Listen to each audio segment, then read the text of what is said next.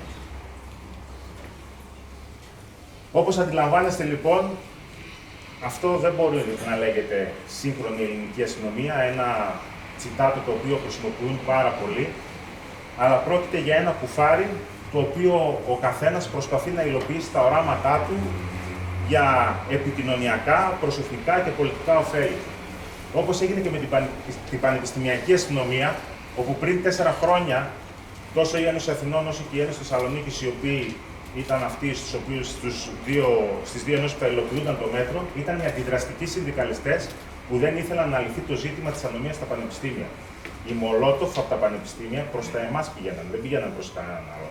Αυτοί που φέρουν τη μεγαλύτερη ευθύνη για αυτή την κατάσταση των ελληνικών πανεπιστημίων είναι όλες οι κυβερνήσεις και οι βρυτανικές αρχές, οι οποίες από το 2021 ψηφίστηκε μια νομοθεσία και μέχρι σήμερα δεν έχει εφαρμοστεί σχεδόν σε κανένα πανεπιστήμιο πλην ελαχίστων εξαιρέσεων. Και επειδή τώρα ακούω πάλι να βάλουμε τουρνικέ και να βάλουμε τους αστυνομικούς να φυλάνε τα τουρνικέ, κάντε αυτά που πρέπει και η αστυνομία όταν πρέπει θα είναι εκεί και θα κάνει αυτό που γνωρίζει καλύτερα από όλους. Και κάποια στιγμή θα πρέπει να αντιληφθούμε ότι όλα τα κοινωνικοπολιτικά ζητήματα αυτού του τόπου δεν λύνονται με αστυνομικά μέτρα. Και η βία ανηλίκων και η ενδοοικογενειακή βία και η ανομία μέσα στα δημόσια πανεπιστήμια είναι ζητήματα τα οποία θα πρέπει να υπάρχει συνεργασία, ευρύτερη συνεργασία φορέων και η αστυνομία να έχει επικουρικό ρόλο και όχι πρωταγωνιστικό ρόλο όπως συμβαίνει στις περισσότερες εξ αυτών των περιπτώσεων. Και επειδή κάποιοι θα πούν ότι γκρινιάζεις, ότι τα παρουσιάζεις όλα μαύρα, λίγο πιο κάτω από το δικό μας Υπουργείο υπάρχει το Υπουργείο Εθνικής Άμυνας. Εκεί ανέλαβε εδώ και 1-1,5 χρόνο, αν κάνω λάθος, διορθώστε με, ο κύριος Δένδιας. Εκεί βλέπουμε έναν υπουργό να λειτουργεί με ξεκάθαρη ατζέντα, με ξεκάθαρο όραμα και με ξεκάθαρο πρόγραμμα προς όφελο του εξυγχρονισμού των ενόπλων δυνάμεων και της βελτίωσης της καθημερινότητας των ενόπλων δυνάμεων. Είδαμε να κλείνει στρατόπεδα και να εξοικονομεί πόρους, να ανακοινώνει αυξήσεις μισθών για τους στρατιωτικούς, να εξασφαλίζει πόρους μέσα από το Ταμείο Δημοσίων Επενδύσεων 100 εκατομμύρια ευρώ για οικιστικό πρόγραμμα για τους στρατιωτικούς. Έως το 2030, με βάση το πρόγραμμα που παρουσίασε, θα χτιστούν 6.000 κατοικίες για στρατιωτικούς. Φαντάζεστε τι θα συνέβαινε αν υπήρχαν 6.000 κατοικίες για αστυνομικούς σε όλη την Ελλάδα? Τι οικονομικό όφελος θα είχαν όλοι αυτοί οι αστυνομικοί που θα εξασφάλιζαν 400 και 500 ευρώ από τα ενίκια που δίνουν με 1.000 ευρώ μισθό, κυρίως οι νέοι συνάδελφοι που πηγαίνουν στην Αθήνα? Αποστράτευσε εκατοντάδες ανώτατους αξιωματικούς. Μάλιστα, σε μια πρόσφατη ομιλία του, άκουσα ότι η αναλογία με βάση τα εγχειρίδια αξιωματικού με χαμηλόβαθμο προσωπικό είναι 1/9. Στις ένοπλες δυνάμεις είχε φτάσει στο σημείο να είναι 1/1. Αν κάνουμε μια αναλογία με το περίφημο βαθμολόγιο στην ελληνική αστυνομία, αυτή τη στιγμή πιθανότερο είναι να είναι 9 αξιωματικοί για ένα χαμηλόβαθμο. Τεράστιες διαφορές. Και παρακαλώ ειδικά τους επίσημους και τη φυσική ηγεσία να τα καταγράψει όλα όσα ανέφερα και όλοι μαζί, ο καθένας από το δικό του μετερίζει, να βοηθήσει ώστε να αλλάξει η υπηρεσιακή καθημερινότητα του αστυνομικού και να θωρακίσουμε τους αστυνομικούς που καθημερινά χύνουν τον υδρότα τους για να παρέχουν το αίσθημα ασφάλειας στην κοινωνία. Και η αναγνώριση της επικινδυνότητας, η πραγματική αναγνώριση της επικινδυνότητας είναι πρώτα απ' όλα να θωρακιστεί ο αστυνομικός και όχι να του δώσουμε ένα μπόνους 100 ευρώ που θα βάλουμε μέσα και την ονομασία επικινδυνότητα. Διότι, όπως ανέφερα και στην ομιλία μου στο Μνημείο Πεσόντων, οι 154 αστυνομικοί ήρωες συνάδελφοί μας που έπεσαν στο καθήκον και 100 και 200 και 500 ευρώ παραπάνω να έπαιρναν, το αποτέλεσμα θα ήταν το ίδιο. Αν όμως τους είχαμε θωρακίσει, παραπάνω από τους μισούς εξ αυτών σήμερα θα ήταν κοντά μας. Κλείνοντας, όπως ανέφερα στην αρχή της ομιλίας μου, έχουμε καταφέρει πολλά ως Προεδρείο. Πάντα βάζουμε τον πύχη όλο και πιο ψηλά. Έχουμε ως Προεδρείο και ως Διοικητικό Συμβούλιο που αναλάβαμε για τέταρτη συνεχόμενη φορά, έχουμε θέσει ένα μεγάλο στόχο, έχουμε ένα όραμα. Να ιδρύσουμε τον πρώτο παιδικό σταθμό για τα παιδιά των αστυνομικών μελών της Ένωσης Αστυνομικών Υπαλλήλων Θεσσαλονίκης. Ήρθαμε σε επικοινωνία με όλες τις δημοτικές αρχές μέσω αλληλογραφίας. Πραγματοποιήσαμε μια συνάντηση με τον κύριο Αγγελούδη, τον Δήμαρχο Θεσσαλονίκης. Ο ίδιος αγκάλιασε αμέσως το όραμά μας, μας έχει υποδείξει ήδη κτηριακή εγκατάσταση, η οποία δεν χρησιμοποιείται και την οποία προτίθεται να μας την παραχωρήσει για να υλοποιήσουμε αυτό το όραμα. Είμαι λοιπόν στην ευχάριστη θέση να ανακοινώσω ότι τα νομικά τμήματα του Δήμου Θεσσαλονίκης και της Ένωσης Αστυνομικών Υπαλλήλων Θεσσαλονίκης βρίσκονται σε συνεργασία ώστε να βρουν τη χρυσή τομή για τον τρόπο παραχώρησης αυτού του κτηρίου για την υλοποίηση του οράματό μας. Και σήμερα έχουμε τον εκπρόσωπο της εταιρείας Axis Building, το οποίο αγκάλιασε και η εταιρεία το όραμά μας αυτό και σήμερα θα μας παρουσιάσει τη μελέτη η οποία πραγματοποιήθηκε, καθώς και το project του παιδικού σταθμού και πώς θα είναι ο παιδικός σταθμός μετά την ανακαίνιση που θα γίνει. Όπως αντιλαμβάνεστε, θα πρέπει να πάμε μπροστά και θα πρέπει επιτέλους να σπάσουμε ταμπού, να υπερβούμε αγκυλώσεις, φοβικά σύνδρομα, τον οχαδερφισμό και να εξελιχθούμε. Να πάμε μπροστά και να παρέχουμε στους αστυνομικούς όλα όσα τους αξίζουν. Και τους αξίζουν πολλά για όλα όσα προσφέρουν στην ελληνική κοινωνία. Σας ευχαριστώ.